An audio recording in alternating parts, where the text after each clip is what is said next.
The Great Hall of the Galactic Council stretched for nearly a mile in every direction. Its ceiling rose so high that clouds actually formed near the top, drifting lazily between massive pillars of white stone.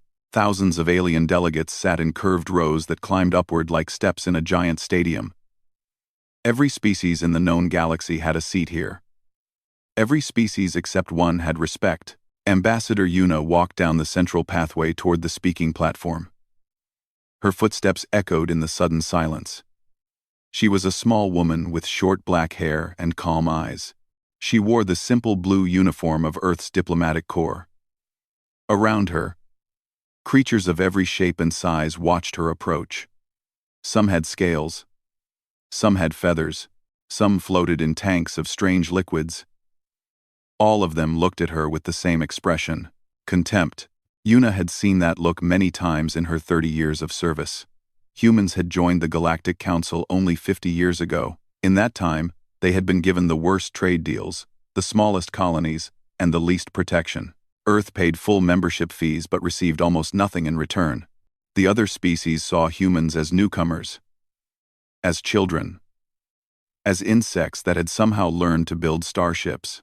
She reached the speaking platform and stood before the microphone. The council leader, a massive creature named Vorthan, sat on a throne above her. Vorthan belonged to the Kilari species. His body was covered in golden scales, and his 4 eyes looked down at Yuna with obvious boredom. The Kilari had ruled the council for 3,000 years. They considered themselves the greatest species in existence. Yuna cleared her throat. "Honored delegates of the Galactic Council," she began. "I come before you today to request emergency aid for Earth's colony on Meridian 7. A wave of whispers passed through the hall. Yuna continued speaking. "3 months ago, a plague struck our colony. We have lost 40,000 people already. Our medical technology cannot cure this disease. We are requesting access to the Council's emergency medical supplies and assistance from species with advanced healing knowledge." She paused and looked around the room. Nobody moved to help. Nobody offered words of support. The whispers continued, but they were not whispers of concern.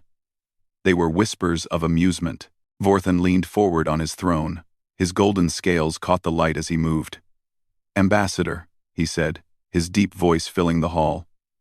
"You are asking the Council to spend valuable resources on a human colony?" "Yes, Council leader. Our people are dying. The treaty we signed guarantees emergency medical support to all member species." Vorthan's 4 eyes blinked slowly, one after another. Then he did something that made Yuna's blood run cold. He laughed. The sound started low and rumbling, like distant thunder. Then it grew louder. And then, all around the hall, other delegates began laughing too. The sound built and built until it crashed against the walls like waves against rocks. Thousands of alien voices joined together in mockery.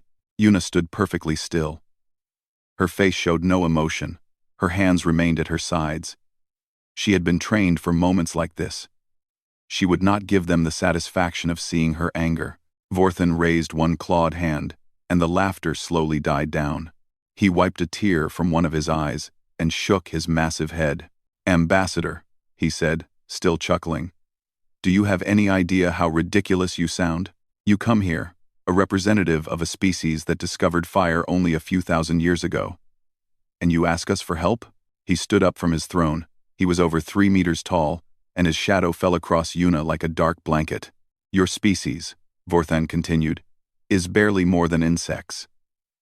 You crawl across your little planet, fighting among yourselves, destroying your own environment, and somehow believing that you deserve a place among true civilizations."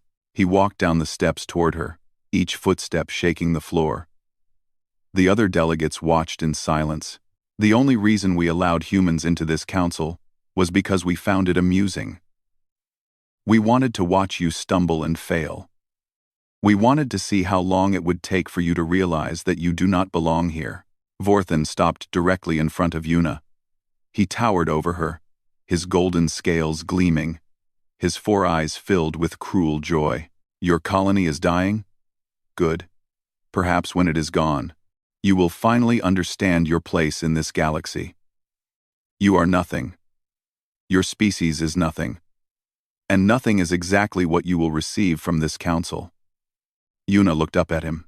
Her face remained calm, but something flickered in her eyes, something that Vorthan was too arrogant to notice. Is that your final answer, council leader? She asked quietly. Vorthan laughed again. Yes, little human. That is my final answer. Now go back to your dying colony, and leave the important work to species that actually matter. He turned his back on her and walked toward his throne. Around the hall, delegates began talking among themselves, already forgetting about the human ambassador and her pathetic request. But Yuna did not leave immediately. She reached into her pocket and pulled out a small device. It was barely larger than her thumb, made of simple black metal. She pressed a button on its side. The device began recording. Yuna slowly turned in a circle, holding the device in front of her. She recorded the laughing delegates. She recorded the sneering faces. She recorded Vorthan sitting back on his throne with a satisfied smile. She recorded everything. A Solori delegate, a creature with blue skin and 8 arms, noticed what she was doing. He leaned toward his neighbor and spoke in a mocking voice, making sure Yuna could hear. Look at the human, he said. She is recording us. Perhaps she wants to show her children what real civilizations look like. More laughter erupted around Yuna. She ignored it completely. When she had recorded the entire hall, she put the device back in her pocket and looked once more at Vorthan. Thank you for your time, council leader, she said. Her voice was steady and polite. I will report your decision to Earth. Vorthan waved a dismissive claw. Report whatever you wish. Nobody on your insignificant planet can change anything. Yuna nodded slowly. Then she turned and walked back down the central pathway. The laughter followed her all the way to the exit. Delegates threw insults at her back. Some threw small objects. A Mordaki, a species known for their cruelty, spit on the ground as she passed. Yuna did not react to any of it. She walked with her head held high, her steps measured and calm. She reached the great doors of the hall and passed through them without looking back. Outside, her assistant Dae-jung was waiting for her. He was a young man with worried eyes and nervous hands. He had watched the entire session on a screen in the waiting area. Ambassador, he said, his voice shaking. I am so sorry. They were so cruel. How can we possibly continue working with these people? Yuna stopped and looked at him. For the first time since entering the council hall, a small smile appeared on her face. It was not a happy smile. It was something else entirely. We will not be working with them much longer, she said quietly. Dae-jung blinked in confusion. What do you mean? Yuna began walking toward their ship. I have everything I needed. Every word. Every laugh. Every insult. The council made a serious mistake today, Dae-jung. What mistake? Yuna stopped at the entrance to their small vessel. She looked back at the massive council building, at its towering spires and ancient walls. Then she looked at her young assistant with eyes that burned with cold fire. They forgot that humans have long memories, she said. And they forgot something even more important. What is that? Yuna stepped onto the ship. They forgot that we have been pretending to be weak. The door closed behind her, and the ship lifted off into the stars. The ship carrying Ambassador Yuna dropped out of faster-than-light travel just beyond the orbit of Mars. Through the windows, Earth hung in the darkness like a blue and white jewel. Yuna had seen her homeworld from space many times, but today it looked different. Today it looked like a sleeping giant about to wake up. Dae-jung sat beside her in the small passenger cabin. He had not spoken much during the 3-day journey from the council world. The young man was still processing what had happened. The mockery. The cruelty. The complete dismissal of 40,000 dying humans. Ambassador, he finally said, what did you mean when you said we have been pretending to be weak? Yuna looked at him with tired but steady eyes. You will understand soon. We are about to have a meeting that will change everything you believe about our species. Their ship landed at the New Seoul spaceport just as the sun was setting. A black vehicle was waiting for them on the landing pad. 2 soldiers in dark uniforms stood beside it. They saluted Yuna as she approached and opened the door for her. The vehicle drove through the city streets without stopping. Traffic lights turned green as they approached. Other vehicles moved out of their way. Daejung watched through the window as they passed through neighborhoods he had never seen before, into areas that were not on any public map. After an hour, they arrived at a mountain. The vehicle drove straight toward the rock face and did not slow down. Daejung grabbed the seat in front of him, expecting a crash. Instead, the rock shimmered like water, and they passed through it into a massive underground tunnel. The tunnel went down and down for several minutes. Finally, they emerged into a cavern so large that Daejung could not see its edges. Buildings filled the space. Ships of strange design sat on landing pads. Thousands of people in military uniforms moved between structures, carrying equipment, checking computers, preparing for something. "Where are we?" Daejung whispered. "This is the real Earth," Yuna said simply. The vehicle stopped in front of the largest building in the cavern.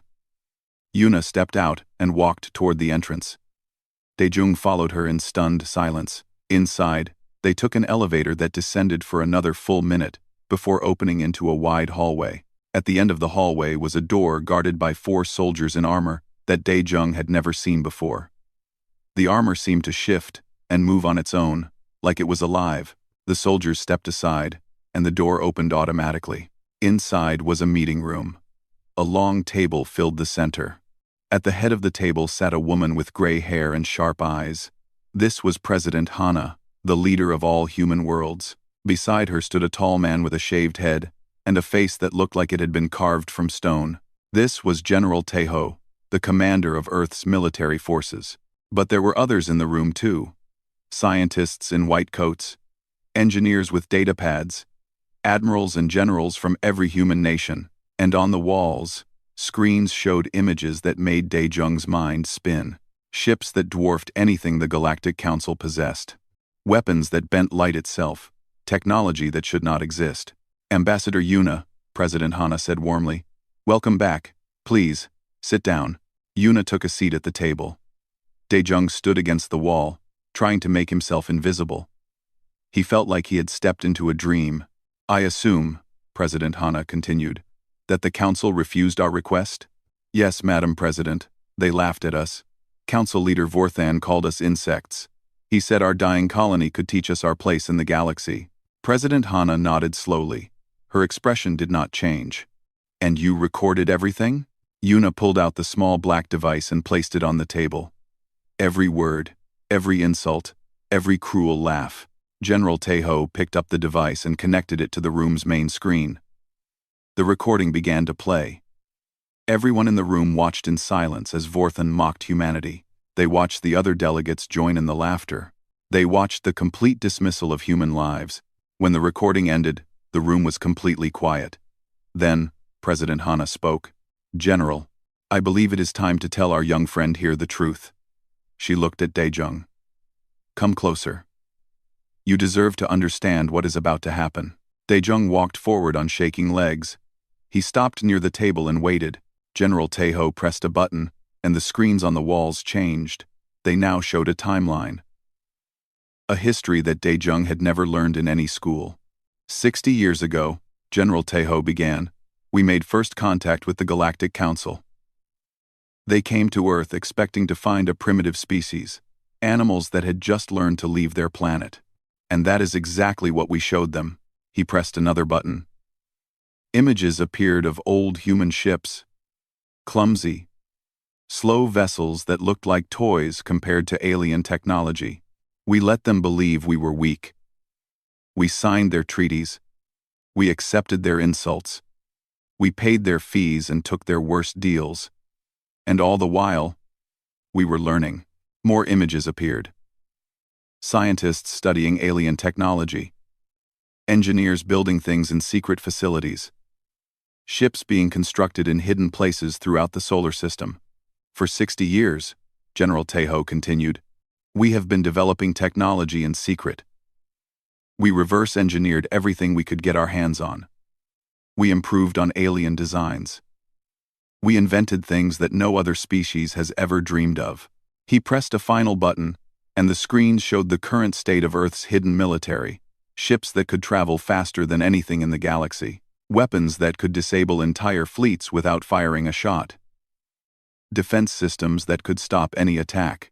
Dae-jung felt his legs growing weak. But why? He asked. Why pretend to be weak for so long? President Hana answered him. Because we understood something that the Council never did. In a galaxy full of ancient civilizations, a new species with advanced technology would be seen as a threat. They would unite against us.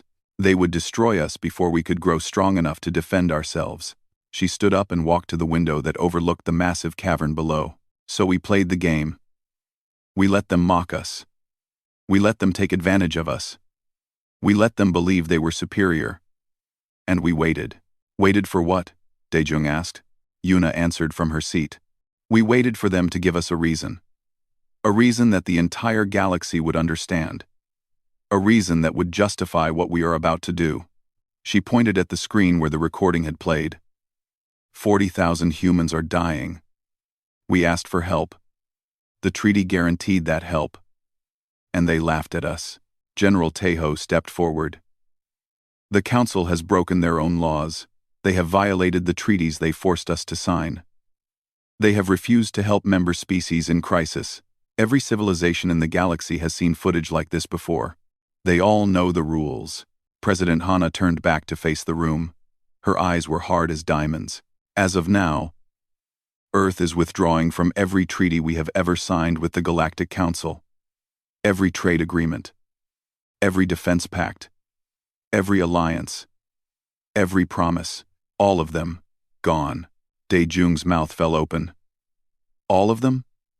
But that would cause chaos across the entire galaxy. President Hana smiled. It was not a warm smile. Yes. It will. General Taeho handed Yuna a datapad. This document officially ends our relationship with the Galactic Council. 847 treaties. 600 years of agreements made by various species. All nullified by the Council's own actions today. When that, Yuna looked at the datapad. Her thumb hovered over the signature line. When you press that button, President Hana said, everything changes. The galaxy will wake up tomorrow to find that the species they mocked is no longer playing their game. They will learn what happens when you refuse to help the dying. They will learn that humans remember. And humans repay. Yuna thought about the laughing delegates. She thought about Vorthan's cruel words. She thought about 40,000 people dying on Meridian 7, while aliens made jokes. She pressed her thumb against the screen. The document was signed. Across the galaxy, at that exact moment, every human embassy began transmitting the withdrawal notices. Every human trade ship began returning home. Every human soldier stationed on foreign worlds began packing their equipment. The storm had begun. The first signs of chaos appeared within hours. On the planet Caloria, home world of Council leader Vorthan's species, the lights in the capital city flickered and died. The power grid, which had been maintained by human engineers for 30 years, shut down completely. Backup systems tried to activate, but they required human-designed components that were no longer available. The golden-scaled Kalari stumbled through dark streets, unable to understand what was happening. On the medical station orbiting the star Proxima, doctors watched in horror as their supply ships turned around and headed back toward Earth. The station held 3,000 patients from 12 different species. All of them depended on medicines that only humans manufactured. Without those supplies, most would die within weeks. On the trading hub of Nexus Prime, the largest marketplace in the galaxy, human merchants closed their shops and walked away. They left behind goods worth billions of credits. They did not look back. The aliens who had laughed at Earth's request now stared at empty stalls and wondered what they would eat. The news spread across the galaxy like fire through dry grass. At first, nobody believed it. Humans withdrawing from all treaties? Impossible. Humans needed the galaxy far more than the galaxy needed humans. Everyone knew that. But as the hours passed, the truth became clear. This was real, and it was devastating. In the council hall, Vorthan sat on his throne and tried to understand what was happening. Messages flooded in from every corner of the galaxy. Planets reporting blackouts. Stations running out of food. Ships stranded without fuel. All because of humans. "This is impossible," he growled. "Humans are nothing. They cannot do this." His advisor, a small creature named Torvin, stood before him with shaking hands. "Council leader, I am afraid the reports are accurate. Humans have integrated themselves into nearly every system in the galaxy over the past 50 years. They maintained our power grids. They manufactured our medicines. They transported our goods. They designed our communication networks." Vorthan slammed his fist against the arm of his throne. "Why did nobody tell me this before?" Torvin lowered his head. "We did not think it was important, Council leader. They were just humans. We assumed they would always be there, doing the work that other species found beneath them." Across the galaxy, the Silori were discovering the same terrible truth. Their entire medical system depended on human-made equipment. Their hospitals were filled with machines that required human technicians to operate. Now those technicians were gone, and nobody knew how to fix anything.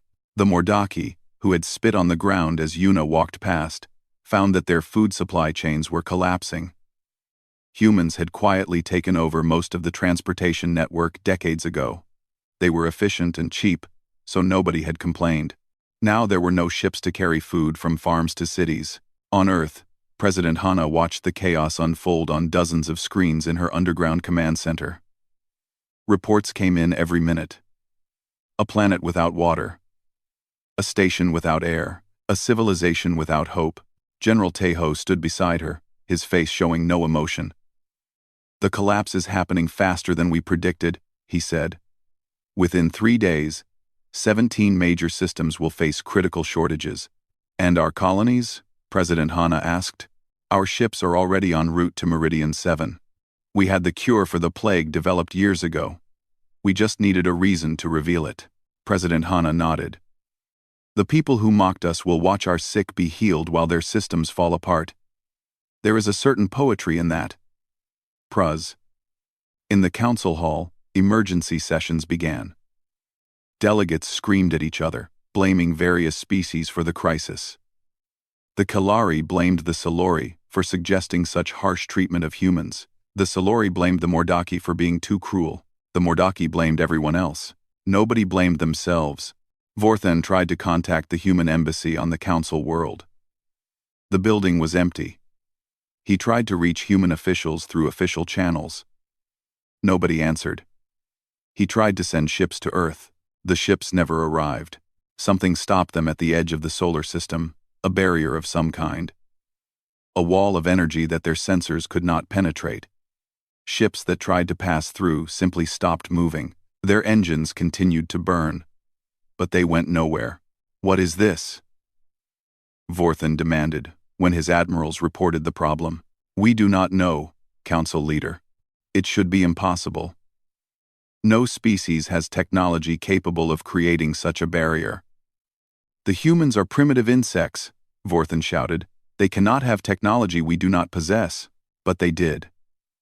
And the galaxy was learning that everything they believed about humans was wrong. In her quarters on Earth, Ambassador Yuna watched the same news reports as everyone else. She saw the panic spreading. She saw the anger and the fear. She saw creatures that had laughed at dying humans now begging for help. Daejung sat beside her, still trying to process everything he had learned. "Ambassador," he said quietly, "I understand why we are doing this. But is it right? Many innocent beings will suffer because of the Council's actions." Yuna was quiet for a long moment. Then she spoke. "For 50 years, humans suffered. We were given the worst jobs, the most dangerous missions, the lowest pay. We were insulted and mocked, and treated like animals. And through all of it, we helped them. We built their systems. We healed their sick. We transported their goods. We did everything they asked. And we asked for almost nothing in return." She turned to face Daejung. "When our people were dying, we asked for help. Just this once.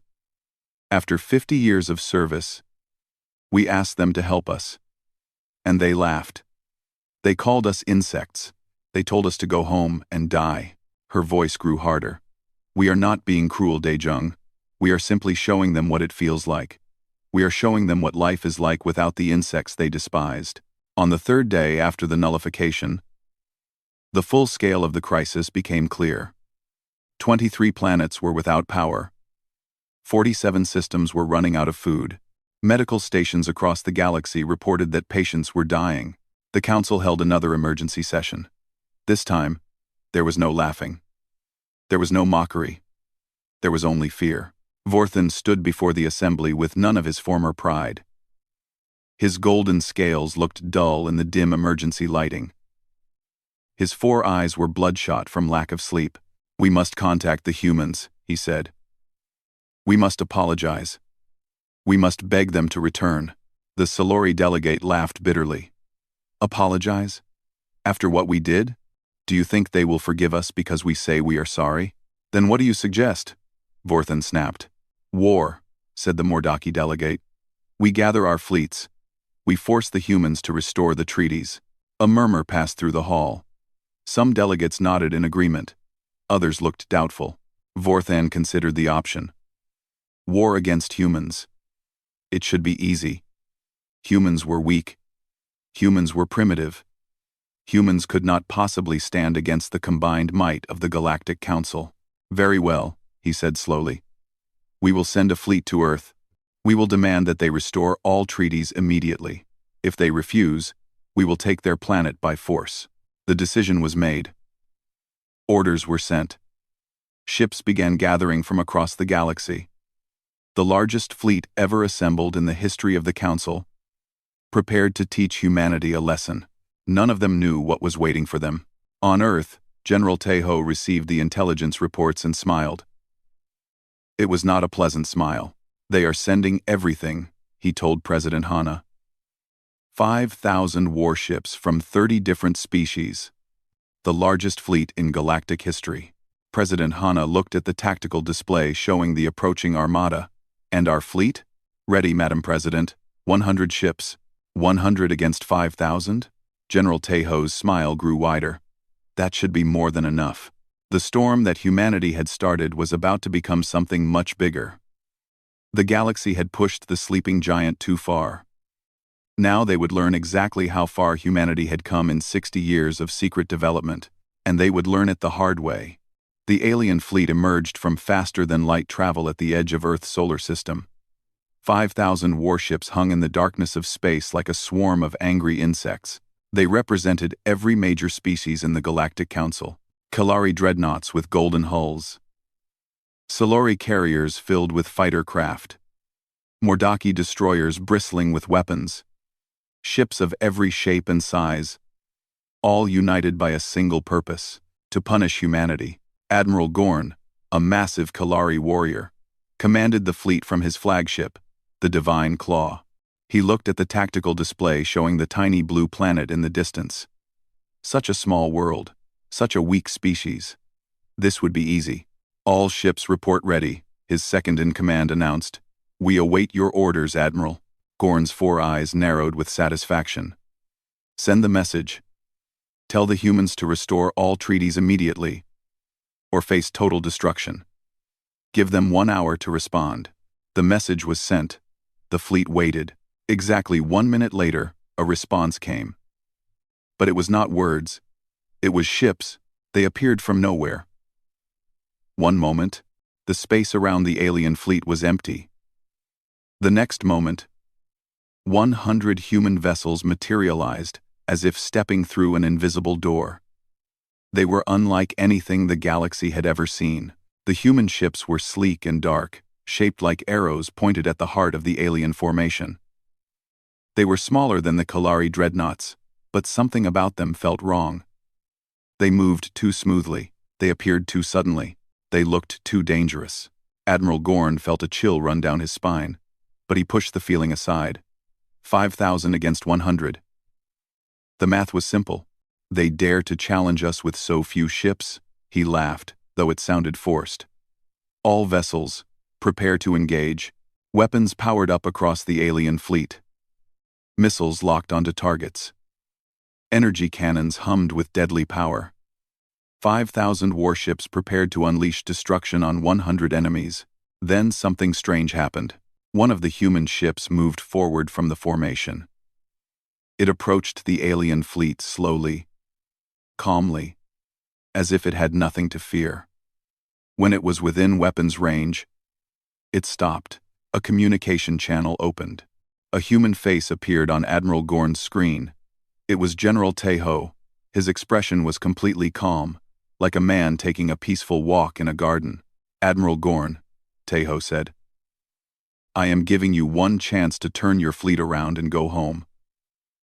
"Take it." Gorn burst out laughing. "You dare threaten us? With 100 ships against 5,000? Human, you are as stupid as your species has always been." Tejo's expression did not change. "I am not threatening you, Admiral. I am offering you mercy. This is more than your council offered our dying people." "Enough talk," Gorn roared. "All ships, open fire." Every weapon in the alien fleet activated at once. Missiles by the thousands streaked toward the human vessels. Energy beams powerful enough to crack planets sliced through space. The attack was overwhelming. It was unstoppable. It did nothing. The missiles reached the human ships and simply stopped. They hung in space like frozen birds, their engines still burning but unable to move forward. The energy beams bent around the human vessels like water flowing around stones. Not a single weapon touched a single human ship. Admiral Gorn stared at his tactical display in disbelief. "What is this? What is happening?" On the screen, General Tejo shook his head slowly. "I gave you a chance, Admiral. You did not take it." He raised one hand and made a simple gesture. Across the alien fleet, every weapon system shut down. Missiles fell silent. Energy cannons went dark. Shields collapsed. One by one, 5,000 warships became nothing more than floating metal boxes. "Our weapons are offline," someone screamed on the bridge of the Divine Claw. "Engines are not responding. Life support is failing. We cannot move. We cannot fight. We cannot do anything." Admiral Gorn watched his mighty fleet fall apart around him. Ships drifted helplessly in space. Crews panicked in darkness as their power systems died. The most powerful armada in galactic history had been defeated without a single shot being fired. "How?" Gorn whispered. "How is this possible?" General Tejo's face remained on the screen. "For 60 years, we watched you. We learned from you. We studied every piece of technology you created. And then we built something better." He gestured at the disabled fleet. "Every ship in your armada uses power systems that we designed. Communication systems that we built. Weapon controls that we programmed. Did you really think we would give you technology without keeping a way to turn it off?" Gorn felt his legs grow weak. "You planned this from the beginning. We hoped it would never be necessary," Tejo said. "We wanted to be your partners, your equals, your friends. But you would not allow that. You only saw us as insects, as servants, as things to be mocked and ignored." His voice grew colder. "So we prepared for this day. We built our own technology in secret. We created weapons you cannot imagine. We developed shields you cannot penetrate. And we installed control systems in every piece of equipment we ever gave you." On screens across the galaxy, billions of beings watched the confrontation. The Council had broadcast the attack live, expecting to show the galaxy how easily humans could be crushed. Instead, they showed the galaxy something very different. They showed humanity's true power. President Hana's voice joined the communication channel. She appeared beside General Tejo, her gray hair gleaming in the light of the command center. "People of the Galactic Council," she said calmly, "you have seen what we can do. We did not ask for this fight. We asked only for help when our people were dying. You refused. You laughed. You called us insects." She paused and looked directly into the camera. "We are not insects. We never were. We are humans. And we have decided that we will no longer play the role you assigned to us." She turned to Admiral Gorn. "Your fleet is disabled but unharmed. Your crews are alive. We could destroy every one of your ships right now, But we choose not to, because unlike you, we do not believe in killing those who cannot defend themselves." Gorn stood in shocked silence. His pride was shattered, his fleet was helpless. Everything he believed about the galaxy was wrong. "What do you want?" he finally asked. "We want what we always wanted," President Hanna said. "Respect, fair treatment, the right to exist as equals, not as servants. We want the galaxy to understand that humanity is not weak. We were simply patient." General Tejo stepped forward. "You will return to your worlds and deliver a message to the Council. Tell them that the old way is finished. Tell them that humanity is no longer their joke, their servant, or their insect. Tell them that we are ready to talk, but only as equals." He looked at the disabled fleet with something almost like sadness. "And tell them that if they ever refuse to help dying innocents again, if they ever laugh at suffering the way they laughed at ours, we will return. And next time, we will not be so merciful." The communication channel closed. Across the alien fleet, power slowly returned to basic systems. Engines came back online. Life support resumed. But weapons remained dead. Admiral Gorn gave the only order he could give. "All ships, return home." The mighty fleet turned and limped back toward Council space. 5,000 warships. Defeated without a single casualty. The greatest military force in galactic history, humiliated by a species they had called insects. On Earth, the celebration was quiet. There was no cheering. No parties. No victory parades. Humans watched the alien fleet retreat and felt something complicated. Pride, yes, but also sadness for what could have been. Ambassador Yuna stood at a window in the command center, watching the stars. Daejung joined her. "It is over," he said softly. Yuna shook her head. "No. This is just the beginning. Now comes the hard part." "What is that?" Yuna turned to face him. Her eyes were tired but determined. "Now we have to decide what kind of species we want to be. They showed us who they were. They mocked us. They abandoned our dying. They tried to destroy us. We could become like them. We could use our power to rule, to conquer, to make them pay for every insult." She looked back at the stars. "Or we could be something better. Something that shows the galaxy what humanity truly is. Not conquerors, not tyrants, but something new, something the galaxy has never seen before." Daejung nodded slowly. "And which will we choose?" Yuna smiled. "That is what happens next." 3 weeks after the failed attack, the Galactic Council gathered again in the Great Hall. But this time, everything was different. The lights were dim because the power grid had not fully recovered. Many seats were empty because delegates could not travel without human-maintained ships. The air felt heavy with shame and fear. Council leader Vorthan sat on his throne, but he no longer looked proud. His golden scales had lost their shine. His 4 eyes were tired and haunted. The being who had called humans insects now waited like a nervous child for those same humans to arrive. The great doors opened. Ambassador Yuna walked in alone. She wore the same simple blue uniform as before. Her steps were calm and measured. She carried no weapons, no documents, no recording devices. She needed none of these things anymore. The hall was completely silent as she approached the speaking platform. No whispers, no mockery, no laughter. The delegates who had thrown insults at her back now could not even meet her eyes. Yuna stopped at the center of the platform and looked around the room slowly. She recognized faces. The Solori delegate who had made jokes about her recording. The Mordaki who had spit on the ground. Vorthan, who had called her species primitive insects. "Good morning," she said simply. Nobody responded. Yuna let the silence stretch for several long moments. Then she began to speak. 3 weeks ago, I stood in this exact spot and asked for help. 40,000 of my people were dying from a plague. The treaty we signed guaranteed emergency medical support. I was not asking for charity. I was asking for what was promised. She looked at Vorthan. And you laughed. You all laughed. You said our colony could teach us our place in the galaxy. You said we were insects. You said we were nothing. Vorthan lowered his head but did not speak. Since that day, Yuna continued, everything has changed. You discovered that the species you mocked had been holding your civilization together for 50 years. You discovered that we had technology beyond anything you could imagine. You discovered that your greatest fleet was useless against our smallest force. She paused. And you discovered something else. Something more important.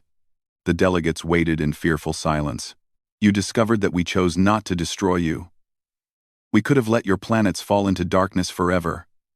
We could have watched your people starve. We could have used our weapons to turn your worlds into dust. We had every reason to take revenge. Her voice softened slightly. But we did not. Do you know why? A small voice came from somewhere in the hall. Why? Yuna turned toward the voice. It came from a young delegate, barely more than a child, from a species that had not participated in the mockery. Because that is not who we are, Yuna said. Humans have done terrible things in our history. We have fought among ourselves, we have destroyed, we have hated, but we have also learned. We learned that revenge only creates more pain. We learned that cruelty only breeds more cruelty. We learned that true strength is not about destroying your enemies. It is about choosing not to. She looked back at Vorthan. You could not understand this because you have never been weak. You have always had power. You have always had respect. You have never known what it feels like to be mocked and dismissed and treated like dirt. We have, Yuna said. For 50 years, we felt that pain. And instead of letting it make us bitter, we used it to make us better. We built. We learned. We grew. And when we finally had the power to make you suffer the way we suffered, we chose mercy instead. Vorthan finally spoke. His voice was rough and broken. What do you want from us, Ambassador? Tell me, and it will be done. Yuna shook her head. I am not here to demand things. I am not here to dictate terms. I am here to offer you a choice. She reached into her pocket and pulled out a small data chip. She placed it on the podium in front of her. On this chip are 2 sets of treaties. The first set restores everything to the way it was before. Same terms, same agreements, same relationships. If you choose this option, we will return to supporting your systems. We will maintain your power grids. We will transport your goods.